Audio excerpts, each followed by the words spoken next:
For decades, fans saw Clint Walker and Jack Elam as total opposites, the tall, soft-spoken hero and the wild-eyed outlaw who always stole the scene. But when Clint Walker turned 90, he finally broke his silence about what really happened between them. What he revealed was nothing like the rugged cowboy friendship people imagined. It involved jealousy, betrayal, and a secret that followed both men long after the cameras stopped rolling. And once you hear what Clint said, you'll never look at their movies the same way again.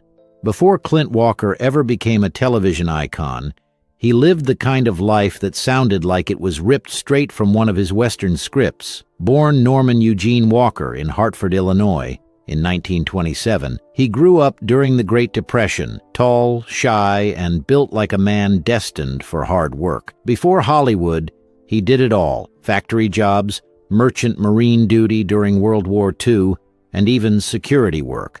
There was nothing glamorous about his early years, but everything changed when his towering 6'6" frame and calm, steady voice caught the attention of a Warner Brothers talent scout. That discovery led to Cheyenne, the series that would define him forever. From 1955 to 1963, Walker played Cheyenne Bodie, the strong but gentle drifter who roamed the West settling conflicts with both his fists and his moral compass. The show made him one of television's first true cowboy superstars, right alongside James Arness and Lorne Greene. Viewers loved him for his natural charm and quiet authority, the kind of man who could handle but preferred to solve problems with reason. In an era full of loud heroes, Clint Walker stood out because he didn't have to shout to command a room. Yet fame didn't come without its battles. Walker was known to stand up for himself, especially when studio executives tried to push him around. He fought with Warner Brothers over pay and creative control, walking away from Cheyenne at the height of its success. Fans were stunned, but that decision earned him respect across Hollywood. He wasn't just a cowboy on screen, he was one off screen too, fighting for what he believed was right. After Cheyenne, Clint transitioned into film, starring in The Dirty Dozen and The Night of the Grizzly. That's where his path crossed with one of the most unusual faces in Western history, Jack Elam. On set, they were an odd pair. Walker, tall and stoic, was the definition of control. Elam, with his wild eye and unpredictable humor, brought chaos wherever he went. Their chemistry was electric, too good to be just acting, but as it turns out, the bond between them wasn't as simple as it looked, because behind those camera smiles and cowboy camaraderie, there was something else going on, something Clint Walker would only reveal decades later when he was old enough to finally stop caring about keeping Hollywood's secrets. Jack Elam was the kind of actor you could never forget, not because of his name, but because of that face, the wild, off-centered eye, the crooked grin, and the unpredictable energy that made him both hilarious and terrifying at the same time. Before he became one of Hollywood's most recognizable villains, Elam had lived a life that was anything but easy. Born in Arizona in 1920, he lost sight in his left eye after a childhood accident involving a pencil. But instead of letting it end his dreams, he turned it into his greatest weapon. That unmistakable stare became his calling card, helping him carve out a niche as the man every Western hero had to fear, or sometimes laugh at. Elam didn't begin in acting right away. He worked as a bookkeeper and even served as an auditor for film studios before making his big break into acting in the late 1940s. By the time the 1950s rolled around, he had become the go-to guy for playing outlaws, drunks, and unpredictable sidekicks. He had that rare mix of menace and charm, a man who looked like he could rob you blind, but might buy you a drink right after. When The Night of the Grizzly brought Clint Walker and Jack Elam together in 1966, audiences were in for something special. The contrast between them was cinematic gold. Walker, with his commanding calmness and square-jawed heroism, against Elam's wiry mischief and rough-edged humor. On screen they clicked instantly, the straight man and the troublemaker, a dynamic that seemed made for the big screen. But off-camera, things were more complicated. Crew members described the set as tense at times, mostly because of how different the two men were in real life. Walker was disciplined, quiet, and serious about his craft. Elam, on the other hand, lived by instinct, often joking, teasing, and stirring up chaos between takes. For some actors, that energy was infectious. For others, it was exhausting. And according to some who worked on the film, Clint Walker was not always amused. Still, something about their dynamic worked. Both men respected each other's skill, even if their personalities clashed. Over time, they would cross paths again in other Western projects and reunions, always playing up the hero versus rogue chemistry that made them fan favorites. Yet few people knew that beneath those friendly reunions, a deeper story was unfolding, one that would only come to light decades later, when Clint Walker himself finally opened up about it. Because what he revealed wasn't just a behind-the-scenes story, it was a confession about a bond built on respect, resentment, and one unforgettable incident that changed everything. In the golden age of Westerns, everyone wanted to believe that their favorite stars were just like their on-screen characters, loyal, fearless, and noble. But Hollywood, even back then, had its share of rivalries, and Clint Walker and Jack Elam were no exception. The two men came from completely different worlds. Walker was a perfectionist, a man who valued order and professionalism. Elam thrived on unpredictability, the kind of guy who might show up late, crack a joke at the wrong time, and somehow still steal the scene. The tension between them reportedly began during the night of the Grizzly. Walker, used to a disciplined set, was irritated by Elam's tendency to improvise lines or break into laughter during serious takes. While the audience saw their chemistry as natural, Walker saw it as chaos.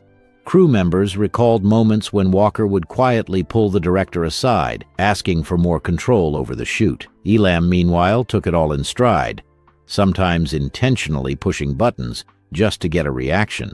Still, their rivalry wasn't built on hate. It was more complicated than that, almost like brothers constantly testing each other's limits. Walker respected Elam's raw talent, even if he didn't understand his methods. Elam, in turn, admired Walker's strength and discipline, but thought he took himself too seriously. Then came the whispers. Rumors began circulating that a particular incident on set had caused a permanent rift between them. Some said Elam embarrassed Walker during filming by mocking his serious demeanor in front of the crew. Others claimed Walker confronted Elam privately, and the two nearly came to blows. There was never any public confirmation, but decades later, when Walker spoke about Elam, his words hinted that there was more truth to those rumors than anyone realized. Because even though the two continued to cross paths at Western conventions and interviews, there was always something slightly tense in Walker's tone whenever Elam's name came up. He never outright criticized him, but his praise always came with an asterisk, as if he respected Elam but couldn't quite forgive him. And that silent, lingering tension between them would remain hidden for years until Clint Walker, in his 90s, decided he was finally ready to tell the truth about what really happened between him and Jack Elam. By the time Clint Walker turned 90, he had already become one of the last surviving giants of television's golden Western era. He had seen the industry rise, change, and forget many of the men who built it. He had outlived directors, co-stars, and the studios that once made him a household name. But old age has a way of making people reflect differently, and Clint was no exception. In one of his final interviews, given only a few years before his passing, Clint spoke about things he had never dared to touch before. Stories from his early years in Hollywood, friendships that fell apart, and memories that had haunted him longer than he cared to admit. When the interviewer mentioned Jack Elam's name, something in Clint's expression shifted. His usual composed manner softened, as if he was weighing whether or not to finally tell a truth he'd been holding back for decades. He said slowly, "Jack was one of a kind. You never knew what he'd say next, or what kind of day you'd get with him, but he had something special, something you couldn't teach." There was a pause, the kind of pause that feels heavier than words. Then Clint continued, "But Jack and I, We didn't part ways the right way. And that's something that still bothers me, according to people close to him. That statement referred to an incident on the set of The Night of the Grizzly. Multiple crew members had recalled that tension ran high near the end of filming. Clint, known for his disciplined professionalism, reportedly felt undermined after Elam made a cutting remark during a heated moment on set. Some said it was a joke gone too far, one that embarrassed Clint in front of the cast and crew. Others whispered that it was something deeper, that Elam had repeated a personal story about Walker off camera, something meant to stay private. Whatever it was, the two men barely spoke afterward. Clint finished the film, did his scenes, and left. When he was asked about Elam in later years, he'd always offer polite, brief answers. Never cold, but never warm either. That restraint spoke volumes. For a man as private as Clint Walker, silence was rarely empty. When Jack Elam passed away in 2003, fans noticed that Clint didn't attend the funeral. At the time, most assumed it was due to distance or health. But years later, Clint confessed in that same interview, "Some things you keep between men. Not everything needs an audience." Those words broke through the myth of the perfect Hollywood friendship. It wasn't about hatred or revenge. It was about pride, regret, and the things men of their generation never learned how to say out loud. Clint admitted that both he and Jack were too proud to reconcile. He said, "I think we both thought we had more time. That's the biggest mistake we make." Hearing that from a man who built his life on stoicism hit fans hard. For decades, he had played heroes who always made things right before the credits rolled. But real life didn't come with a script or a second take. Walker's confession revealed that even heroes carry unfinished business, and that even cowboys have ghosts. But what made his words linger wasn't just the sadness. It was the respect. He never spoke ill of Jack. He never assigned blame.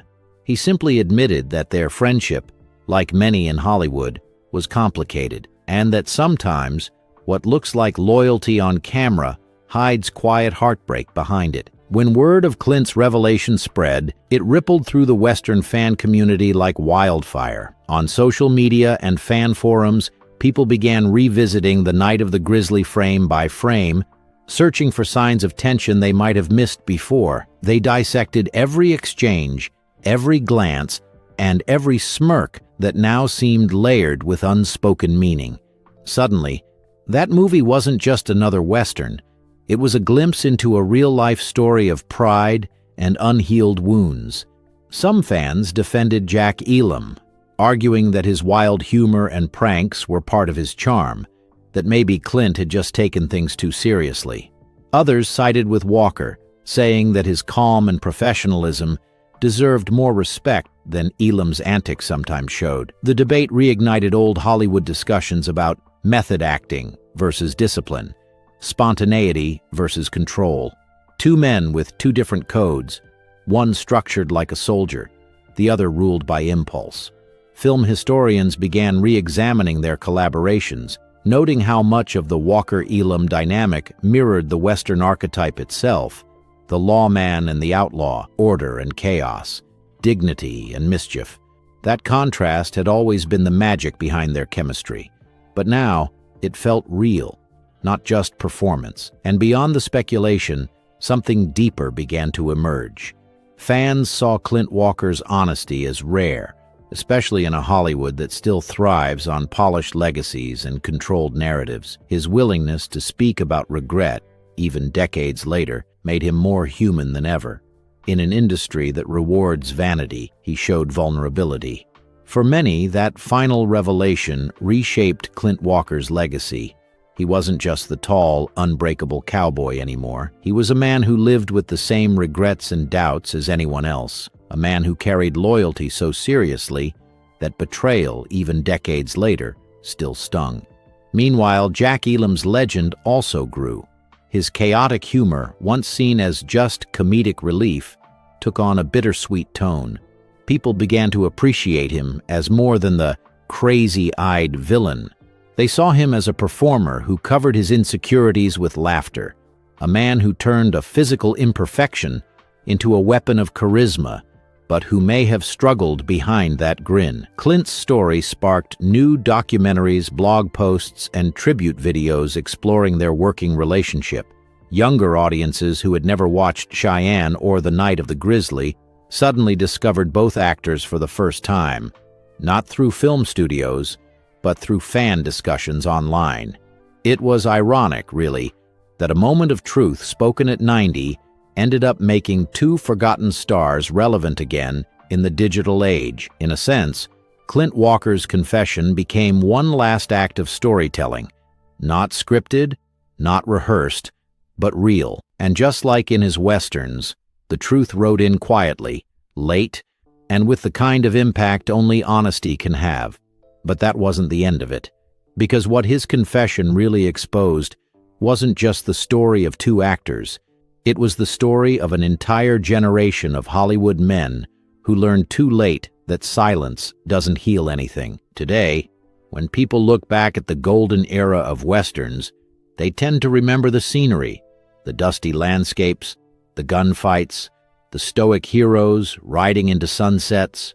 But the story of Clint Walker and Jack Elam reminds us that what happened off camera was often just as dramatic as what happened on it. It's a story about pride, friendship, and the quiet cost of fame, and how even legends can be haunted by the things they never said. Walker's late-life honesty offers a glimpse into something audiences rarely get to see: the emotional aftermath of being a public myth.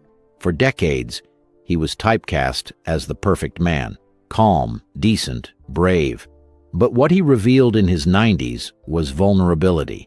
It was humility. It was the side of the cowboy that doesn't draw a gun, but lowers his head and admits, "I wish I'd done it differently." Jack Elam's part in that story is equally human. Beneath his eccentric humor and unpredictable behavior was a man who survived loss, overcame disability, and turned pain into performance. His laughter, now viewed through the lens of Clint's confession, feels almost tragic, like a man who joked because he couldn't quite say what he really felt. Together, their story shows how opposites can attract, collide, and leave marks on each other that last a lifetime. Clint and Jack never made peace in person, but in a strange way, Walker's revelation completed their story. It gave fans closure, the kind of ending their films rarely allowed, and maybe that's why people still talk about it. In an era of quick fame and forgotten stars, their story endures because it feels real. It strips away the fantasy and reminds us that the people who played our heroes were just as fragile as anyone else. Clint Walker's truth at 90 wasn't just about a feud. It was about redemption. It was about learning that saying something too late is still better than never saying it at all. It was about how even the strongest men sometimes wish they could turn back time, just to make one more phone call or say one more honest word. Today, their old films continue to air: The Night of the Grizzly, Cheyenne, and countless others. But those who watch closely will notice it now: the tension behind the smiles, the depth behind the eyes. Every look between them carries meaning. Every shared line feels heavier, because now we know what those silences were hiding. And that is the true legacy Clint Walker left behind. Not just as the hero who always rode off into the sunset, but as the man who finally admitted that real life doesn't always end that cleanly. Sometimes, it leaves you looking back and realizing that the hardest battles are the ones you fight with yourself. At 90, Clint Walker didn't just reveal a secret. He revealed a truth that many Hollywood stars take to their graves. Behind the fame, the cowboy hats, and the silver screens were men who carried pride, regret, and unspoken memories that outlived their careers. His confession about Jack Elam wasn't about blame, it was about closure. And maybe that's what makes this story so haunting. It reminds us that even in the make-believe world of westerns, real emotions can't be scripted. Every smirk, every glare, every line of dialogue between Clint Walker and Jack Elam now feels heavier, like echoes of something too real to be just acting. So the next time you see them together on screen, remember, you're not just watching two actors, you're watching two men who lived, clashed, and carried a story they never fully told until the end. And for Clint Walker, that truth finally spoken at 90, was the last frontier he ever had to cross.